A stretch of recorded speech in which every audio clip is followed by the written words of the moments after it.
Bismillahirrahmanirrahim. Alhamdulillahirabbil alamin. Assalatu wassalamu ala asrafil anbiya'i wal mursalin sayyidina wa maulana Muhammadin wa ala alihi wa sahbihi ajma'in. Amma ba'd. Sobat Republika yang dirahmati Allah, Assalamualaikum warahmatullahi wabarakatuh. Jumpa lagi sama saya Ahmad Syalabi Ihsan dalam program Republika Ngaji yang tayang di akun YouTube Republika Official dan website republika.co.id. Program ini tayang setiap jam 8 malam di hari Kamis yang sama-sama kita tunggu. Sobat Republika, keluarga menjadi madrasah pertama yang ditempuh seorang anak dimulai saat dia lahir. Untuk menguatkan karakter anak, pendidikan adab dalam keluarga sangat dibutuhkan. Para ulama bahkan pernah mengatakan al-adab qablal ilmu. Belajar adab lebih dahulu daripada ilmu. Pentingnya pendidikan adab tampak bergeser dalam masyarakat kita sekarang. Orang tua lebih mementingkan nilai akademis ketimbang adab. Mereka lebih bangga anaknya pandai matematika ketimbang hormat kepada gurunya. Padahal adab yang akan menentukan seberapa mulia dia di masa depan. Untuk mengulas masalah ini, kita sudah terhubung dengan narasumber kita, Al-Mukarram Ustadz Hasan Basri Tanjung. Assalamualaikum Ustadz.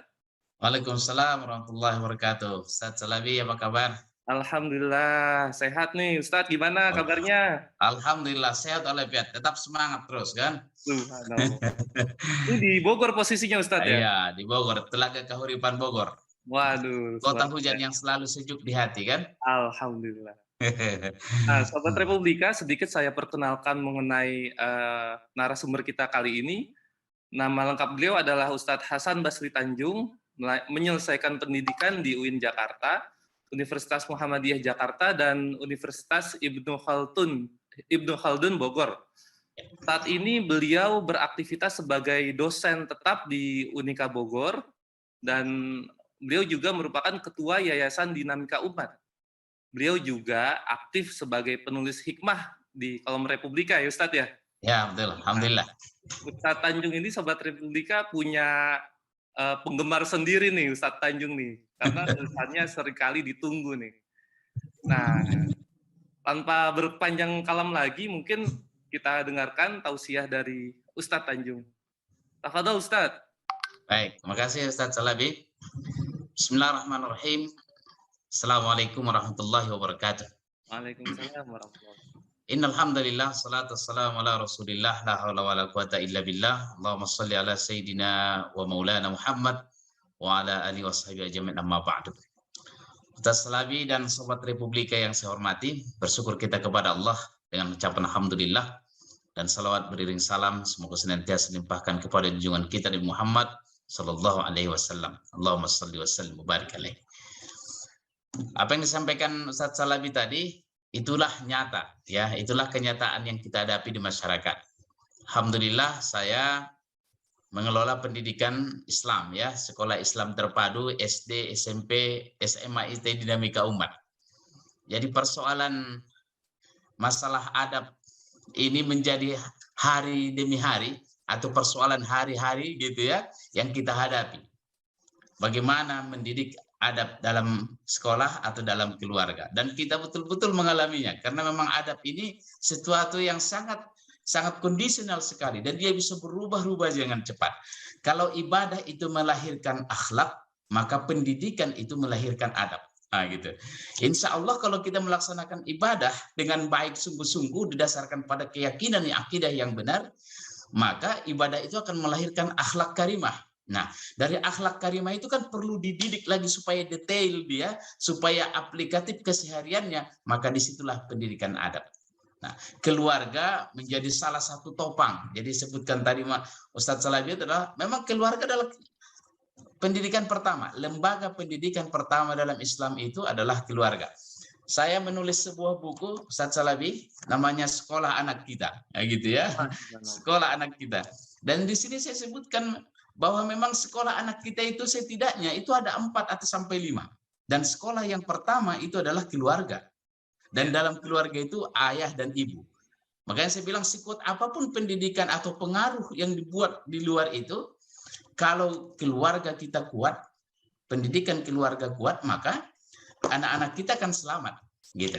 Nah, oleh karenanya dalam paparan yang singkat ini, setelah lebih saya ingin menyampaikan tahapan pendidikan adab terhadap anak-anak kita itu, baik di rumah maupun di sekolah.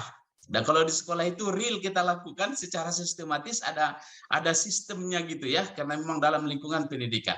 Tapi di rumah pun orang tua bisa melakukan ini. Dan kalau tidak dilakukan ini secara bertahap, maka sebenarnya hasilnya memang tidak memuaskan. Saya merangkum ini dari guru-guru saya, Profesor Dr. Kiai Haji Didin Hafiduddin dan Dr. Adian Husaini. Ada 5 tahapan. Ada 5 tahapan dalam pendidikan adab itu. Tahapan yang pertama adalah, ini yang paling utama, yaitu penanaman nilai. Penanaman nilai kepada anak-anak. Mulai dari nilai akidah, nilai ibadah, nilai akhlak, semuanya harus ditanamkan.